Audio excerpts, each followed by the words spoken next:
Hello everyone, welcome to my YouTube channel focus for M. मैं इस video में यूपीएनएच exam 2022 के लिए आप सभी को पता है 70,291 वैकेंसी आई हुई है, लेकिन इसमें से एक सीट लेना बहुत ही कठिन है।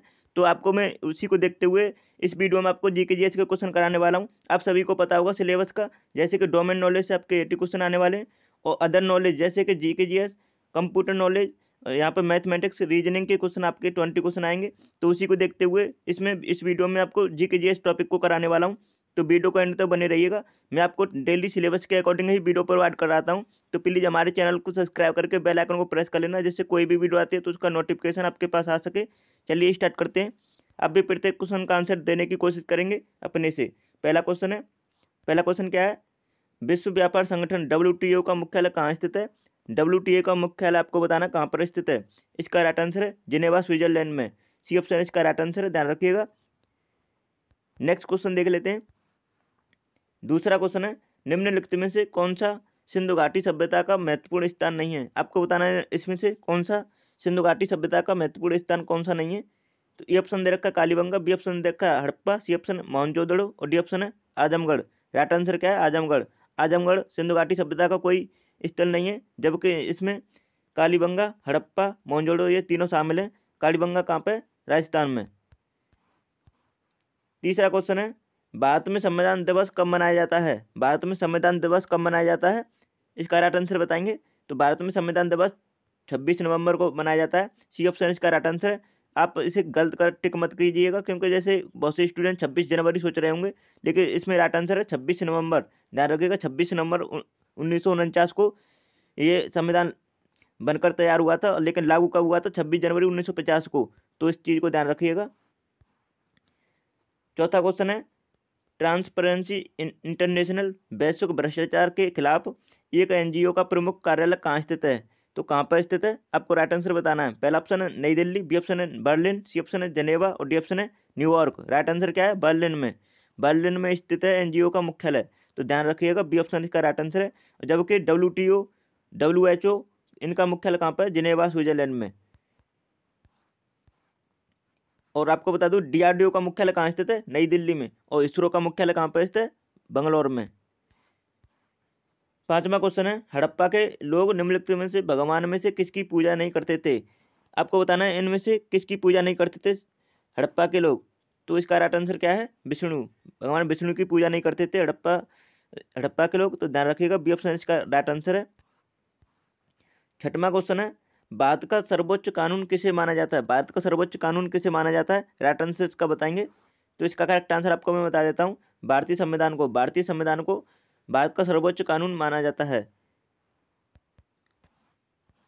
सातवां क्वेश्चन है, विश्व विश्व सीमा शुल्क संगठन WCO के एशिया प्रशांत क्षेत्र का उपाध्यक्ष क्षेत्रीय प्रमुख कौन सा देश बन गया है? तो आपको बताना कौन सा देश बन गया है। ए ऑप्शन है ऑस्ट्रेलिया, बी ऑप्शन है भारत, सी ऑप्शन है जापान और डी ऑप्शन है चीन। तो राइट आंसर क्या है? भारत। अपना देश भारत बन गया है। तो बी ऑप्शन इसका राइट आंसर है। ऑस्ट्रेलिया की राजधानी क्या है? कैनबरा। जापान की क्या है? टोक्यो। और चीन की क्या है? चीन की राजधानी बताएंगे। बीजिंग। चीन की राजधानी क्या है? बीजिंग। और जापान की मुद्रा का है येन। आठवां क्वेश्चन है, सिंधु घाटी सभ्यता के लोग डैश की पूजा करते थे? सिंधु घाटी सभ्यता के लोग किसकी पूजा करते थे? तो ये करते थे पशुपति। डी ऑप्शन इसका राइट आंसर है। पशुपति की पूजा करते थे। डी ऑप्शन इसका करेक्ट आंसर है। नेक्स्ट क्वेश्चन देख लेते हैं। नौवां क्वेश्चन है, भारत के संविधान की मसौदा समिति के अध्यक्ष कौन थे? भारत के संविधान की मसौदा समिति के अध्यक्ष कौन थे? आपको राइट आंसर इसका बताना है। ये ऑप्शन है डॉक्टर राजेंद्र प्रसाद, बी ऑप्शन है वल्लभ भाई पटेल, सी ऑप्शन है पंडित जवाहरलाल नेहरू और डी ऑप्शन है डॉक्टर बी आर अम्बेडकर। तो राइट आंसर क्या है? Doctor B R Ambedkar. मसौदा समिति के अध्यक्ष कौन थे? Doctor B R Ambedkar.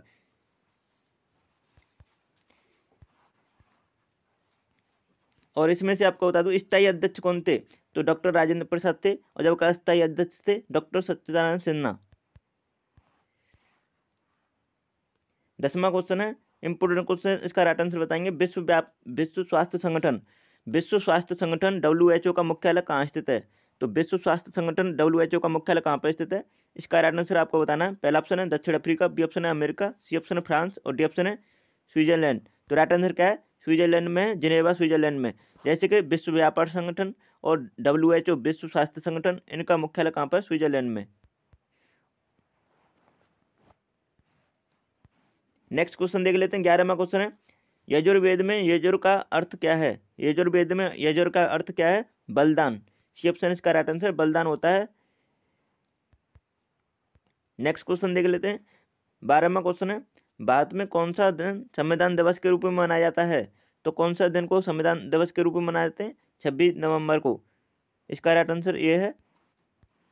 13वां question है, विश्व बैंक का मुख्यालय किस देश में स्थित है? विश्व बैंक का मुख्यालय किस देश में स्थित है? राइट आंसर बताएंगे सभी लोग।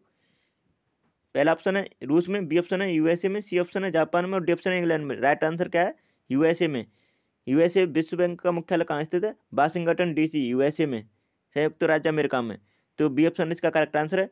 IMF का मुख्यालय भी USA वाशिंगटन DC में है, तो इसे भी ध्यान रखिएगा।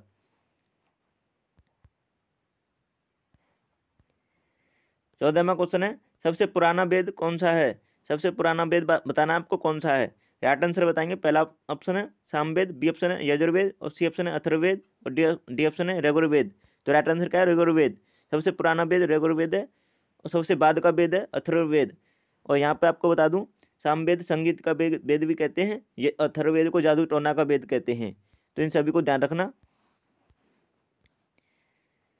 15वां क्वेश्चन है, भारत की संविधान सभा की प्रथम बैठक की अध्यक्षता किसने की? तो भारत के संविधान सभा की प्रथम बैठक की अध्यक्षता किसने की थी? तो इसका राइट आंसर बताएंगे। पहला ऑप्शन है doctor BR Ambedkar, B option है P उपेंद्र और सी ऑप्शन है डॉक्टर राजेंद्र प्रसाद और डी ऑप्शन है डॉक्टर सच्चिदानंद सिन्हा। तो इसका राइट आंसर क्या है? सच्चिदानंद सिन्हा ने की थी भारतीय संविधान की सभा की प्रथम बैठक की अध्यक्षता। तो डी ऑप्शन इसका राइट आंसर है। और प्रारूप समिति, मसौदा समिति के अध्यक्ष कौन थे? Doctor BR Ambedkar. और यहाँ पर स्थायी अध्यक्ष कौन थे? तो ये थे डॉक्टर राजेंद्र प्रसाद और अस्थायी अध्यक्ष थे सच्चिदानंद सिन्हा। तो इन सभी को ध्यान रखना, ये पूछे जाते हैं क्वेश्चन। 16वां क्वेश्चन है, समाचार में अक्सर देखा जाने वाला शब्द ब्रेग्जिट निम्नलिखित देशों में से किस देश से संबंधित है? तो ये किस देश से संबंधित है? राइट आंसर बताएंगे इसका करेक्ट आंसर आप सभी लोग बताएंगे। तो इसका करेक्ट आंसर सी, अमेरिका से। 17वां क्वेश्चन है, निम्नलिखित में से कौन सा वेद जादुई अनुष्ठानों और वैश्वीकरण के बारे में बताता है? जैसे कि मैंने आपको बताया था पहले ही, तो ये जादुई अनुष्ठानों वैश्वीकरण के बारे में बताता है। कौन सा वेद है? यह है अथर्ववेद। तो ये ऑप्शन इसका राइट आंसर है। और जबकि संगीत का वेद बी ऑप्शन है सामवेद और यहाँ पे सबसे पुराना वेद है ऋग्वेद।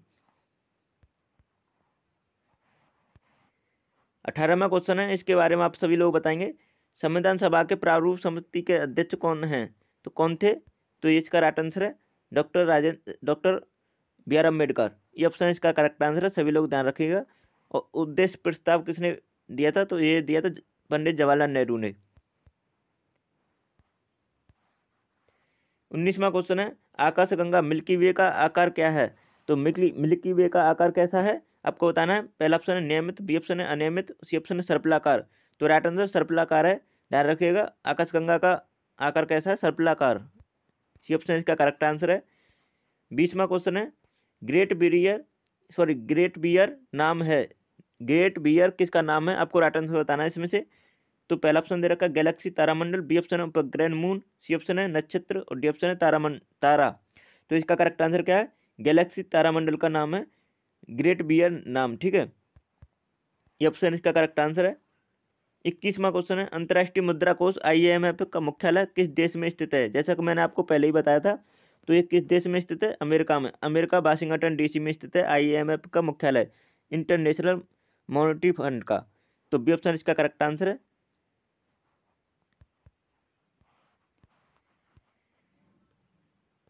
22वां क्वेश्चन है, प्राचीन काल में अवध को किस नाम से जाना जाता था?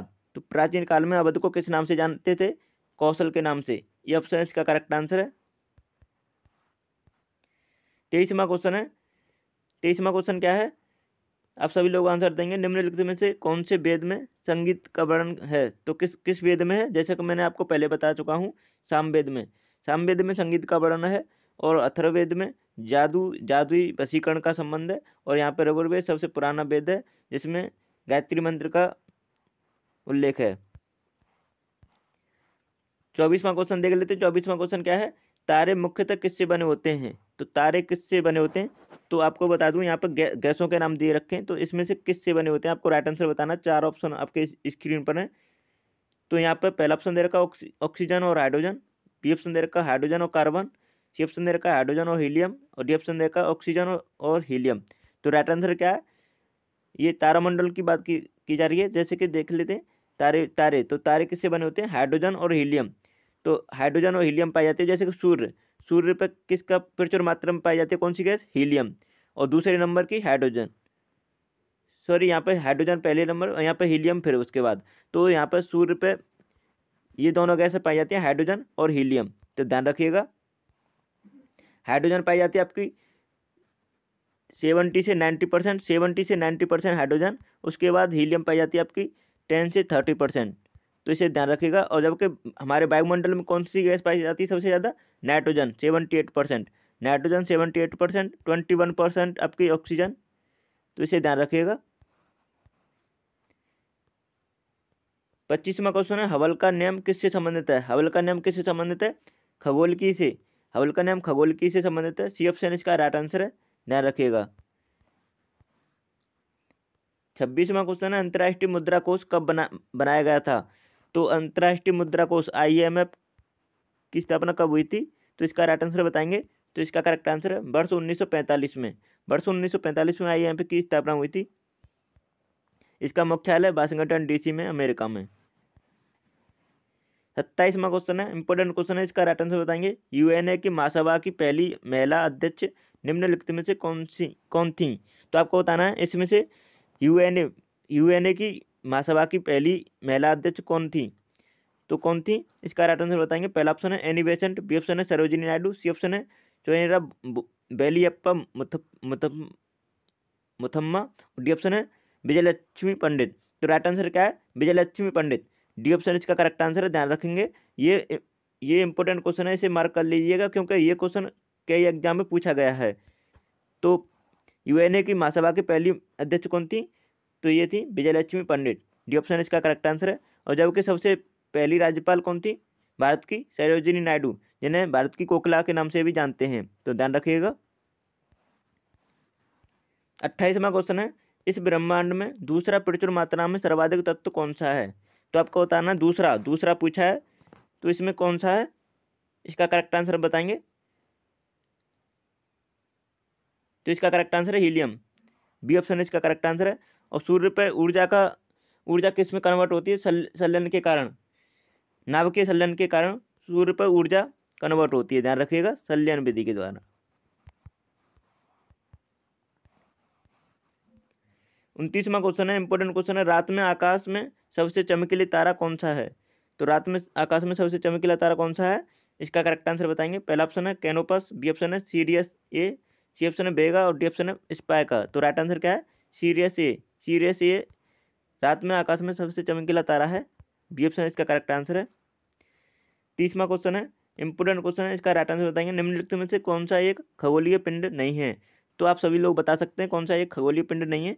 ए ऑप्शन है सूर्य, बी ऑप्शन है तारे, सी ऑप्शन है ग्रह, और डी ऑप्शन है समुद्र। राइट आंसर क्या है, समुद्र अलग है इसमें से, तो डी ऑप्शन इसका करेक्ट आंसर हो जाता है। आई होप आपको वीडियो पसंद आई होगी। अगर वीडियो पसंद आई है तो चैनल को सब्सक्राइब करके बेल आइकन को प्रेस कर लेना इसी तरह की वीडियो पाने के लिए। और अगर आपने अभी तक हमारी वीडियो लाइक नहीं की है तो प्लीज़ वीडियो को लाइक करके जाना, क्योंकि आपका एक ही लाइक ही हमको मोटिवेट करता है डेली वीडियो बनाने के लिए। और आपको यहाँ पे जो वीडियो दिख रही हैं इन्हें भी सभी वीडियो को एग्जाम से पहले देख लीजिएगा। सभी वीडियो इंपॉर्टेंट है आपके एग्जाम की दृष्टि से। चलिए वीडियो को यहीं समाप्त करते हैं। Thanks for watching my video.